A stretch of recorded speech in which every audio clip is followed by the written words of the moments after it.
Hello दोस्तों, आज हम ये बताएंगे कैसे दूसरे देशों की एंट्री हो चुकी है इजराइल के जंग में। वही सीरिया से भी इजराइल पर हमला हुआ है, वही लेबनान से भी हिजबुल्लाह की तरफ से बड़ी जंग की तैयारी हो रही है इजराइल के खिलाफ। और ईरान भी और यमन, यानी ईरान, लेबनान, यमन और फलस्तीन, चारों तरफ से इजराइल पर हमला हो रहा है। और वही फलस्तीन हमास इजराइल को यह कह रहा है 7 अक्टूबर को जो हमला हुआ है वो तो बस ट्रेलर था, पिक्चर तो अभी बाकी है। और हमास ये भी कह रहा है हमें मिसाइलों की कोई कमी नहीं है।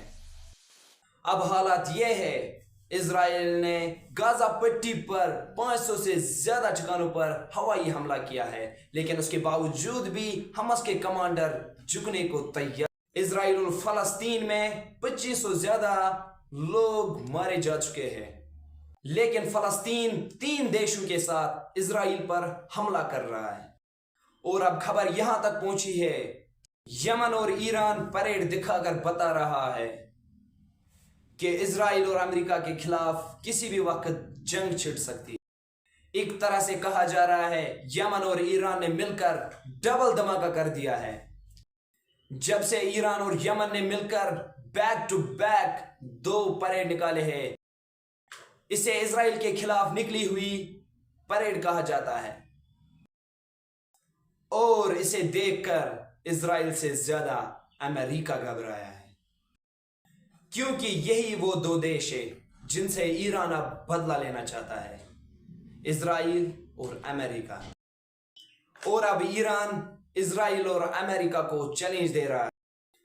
और ईरान अपनी वार्निंग को हमले में बहुत अच्छी तरह से जानता है। ये उसने जनरल कासिम सुलेमानी के हत्या के बाद कर दिखाया।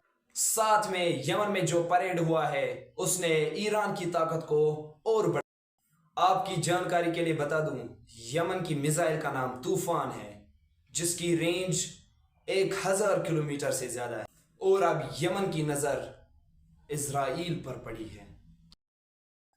और ईरान और इजराइल की दूरी 1800 किलोमीटर है।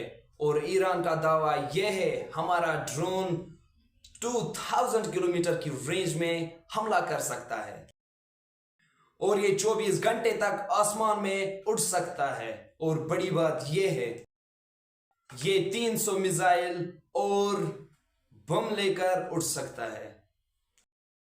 और इसी बात को लेकर इजराइल और अमेरिका घबराए हुए हैं।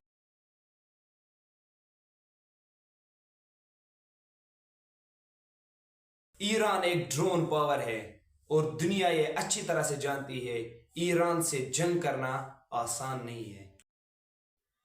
2 परेड, मिसाइल और ड्रोन जैसी खतरनाक हथियार और टारगेट एक इजराइल।